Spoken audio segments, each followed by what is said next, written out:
what I wanted to go over was that interior foot that I mentioned in the plate workshop. So I have this on a bat. This plate is nice and leather hard, and I like to slide them off to the side and get a sense of what that thickness is. I like to find where the floor of the plate and the wall of the plate start, and right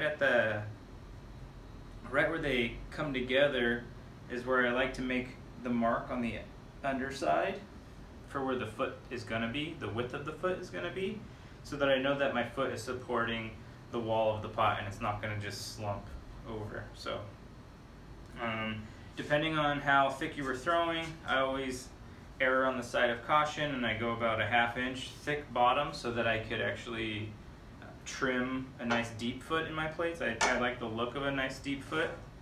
But what I'm going to do is I'm going to trim on a bat, and I'll explain why I like that. I'm just going to wet the outside of this plate real quick and maybe just dampen the rim just a tad so that it could stick. So I'll flip that over. So just the tension with the water is going to allow that to stick and make a nice suction cup. Okay, so this is a little chalky, so I'm going to add some clay around the edges so that it doesn't go flying off.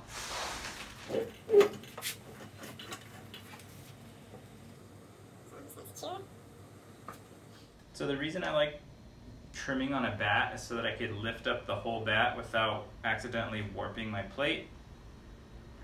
It's just with clays like porcelain that are susceptible to warping, it's a nice safety precaution. And then what it also allows you to do is you could pick up the bat and then slide the plate off to the side a little bit, and you can get a sense of what that thickness is like. I'm going to be using some mud tools and then just a handmade hacksaw blade. So what I like to do first, so where my mark is, you can see my fingernail mark right here. So I'm going to make a line, and that's going to act as the outside dimension. And I should be able to take all this clay from the outside that's just supporting the wall. I can start to remove that now. Alright, this clay is a little chalky. It's been drying for quite a bit. So this is something, if your clay does get to that, it's approaching bone dry, you can take a really dampened sponge and just take some water over the surface and then wait for that shine to go away. And as soon as it goes away, you can start trimming again. You'll be able to do that in small increments.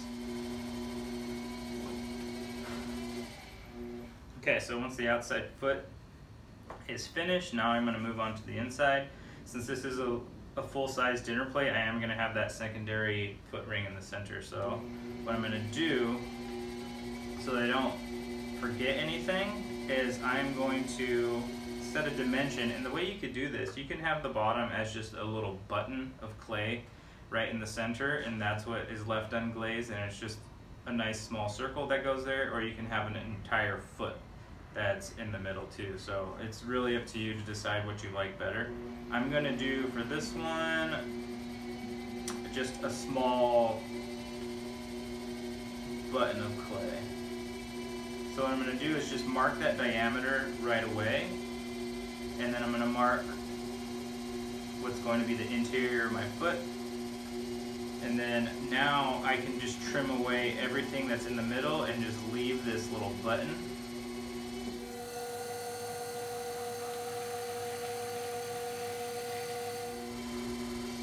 The reason I like to leave that button completely untrimmed is so that I don't forget.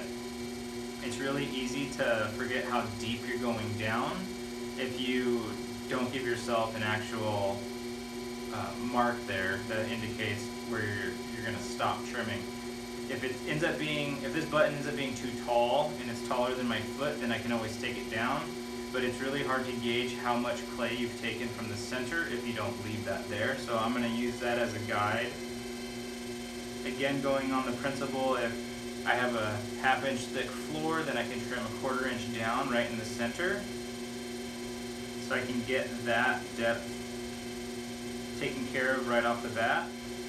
And I can also do the same thing over here on the interior dimension of the foot. And like all things that we trim, the inside of your foot should be directly in line with the outside of your foot. So you shouldn't have two separate levels on the outside and on the inside.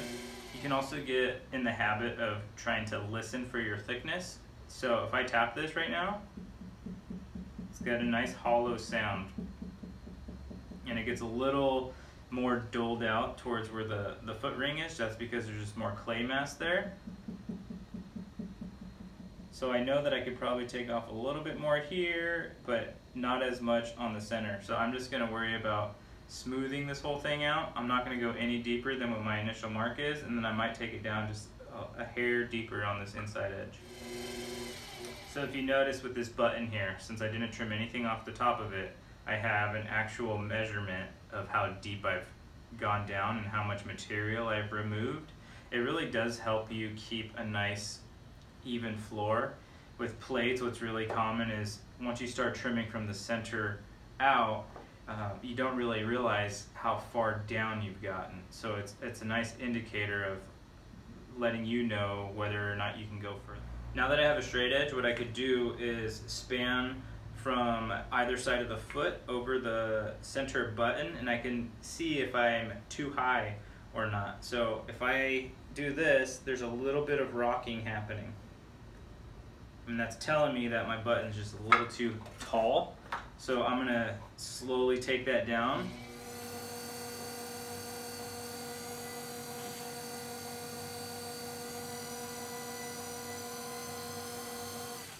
And I'm gonna check one more time. So this is how I like to end up my straight edge right now. There's just a little bit of a shadow underneath there, and it's not touching that center button.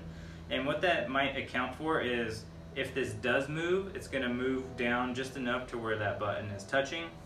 But if it doesn't, then it's not gonna contact. Before I absolutely take this off and commit to it being finished, like I said before, I like being on a bat because I'm able to move the plate without having to handle it so much. So I could pop this off. If by any reason it was stuck to the bat, I can just flex the bat downward a little bit and it'll slide off. But what I like to do is slide the plate off the edge just a little bit, and I give it a feel. And it's kind of my last check to let me know whether I did a decent job at this. And once I'm happy, I can either leave it upside down to trim or to dry, or I can just flip it over right side up on a bat, and then I'll just let this dry as is.